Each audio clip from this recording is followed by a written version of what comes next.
Let's hear it, Tampa Bay. The hottest city in America. It makes you absolutely world class. A national map of sustainable communities. It all starts in Tampa. This is the stuff that makes Tampa the place you want to live. For the win. I'm impressed with this group. Number one, you seem to be having fun. And number two, I'm really impressed with your endurance. So what I'm going to talk to you about may sound a little, not really light and fun, but it's medicine. But I think in the end, you're going to find that the improvements in medicine that we all hope for are actually starting here in Tampa. And hold me to that. So, what's the problem? How many people think that the best care in the world is in the United States? Right. Well, we are the most expensive, but we're not the best. The problem is we are very good at technology. We just don't know when to use it and for whom. So we've got to get smarter. We've got to figure out when should we be using this technology for whom. It's called precision medicine.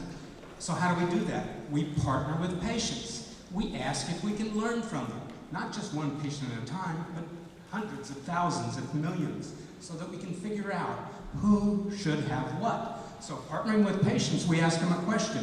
Will you donate your medical data so that we can follow you throughout your lifetime? Will you donate your specimens and your tumors so we can study them using genetic profiling, things like that? And if we find something, will you let us recontact you so that we can actually match you to the best therapy? Well, that was started in Tampa. We started following patients and asking them if we could follow them throughout their lifetime. What started in Tampa now is in 18 different communities in 10 different states, all doing what started in Tampa. That's right. So guess what? The idea was, don't make them come to Tampa, take what we do and export it. And 9 communities in Florida alone are enrolling patients in total cancer care. That's what we call it. So you can see, we've been doing this for about 5 years.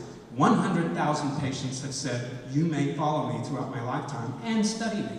That is the largest database in the world of its kind, and it started in Tampa. Now, if you'll notice, we're doing all this molecular profiling, so what is that? That's genetic testing and things like that. Well, guess what? You heard one of the speakers said, we have 22,000 genes. That's right. And it's made up of alphabet letters. And it's 1 trillion gillion gigabytes. That's a lot of data. So how do we handle all this data? We create an informatics platform, also first of its kind, here in Tampa. We call it the Health Research and Informatics Platform. Everybody's using it from the same data. That's important, including patients. So patients, we formed an advocacy group for patients and ethicists. And we asked them, what can we give back to you? And immediately they told us, give us back our own information. So patients have access to their own health records. That's incredible. The power of this is huge. Let me give you another example. So a doc in Kissimmee enrolls a patient into the database, say with breast cancer. It's a 50-year-old woman. That same doctor that enrolled the patient in the database then says, how many patients in the database look like the one I just enrolled? What was used to treat that patient? And that population comes out. Who's doing the best? That's called evidence-based medicine, and the patient never left Kissimmee and got access to it. That's how this works. So the challenge, what costs a lot of money to do, find out drugs, find new drugs. We're all excited about all these new drugs. We start off with $25,000 to get one. At $35 billion later, well, that's part of the reason is it takes too long to do the clinical trials. Patients come into the clinic, you see if they're going to fit the trial, you enroll them. What we can do is find the patient and match them to the trial through the database. Now, you got to protect this, right? I mean, it started here in Tampa, and we wanted to come through Tampa to get it. Let me tell you a little story. We put in our first patent 2004. You can see it there. It says it's a system to select patients in the right treatment. And the patent office said, we've never seen anything like this before. And I thought, that's the idea, isn't it? It's a patent. They said, break it down. So we got 5 patents in 2012 in Tampa. So this is the NCI. This is the National Cancer Institute in Washington, D.C. that says, you know, we ought to see what's going on in Tampa because they've developed this, what could be the nation's bioinformatics. It started in Tampa.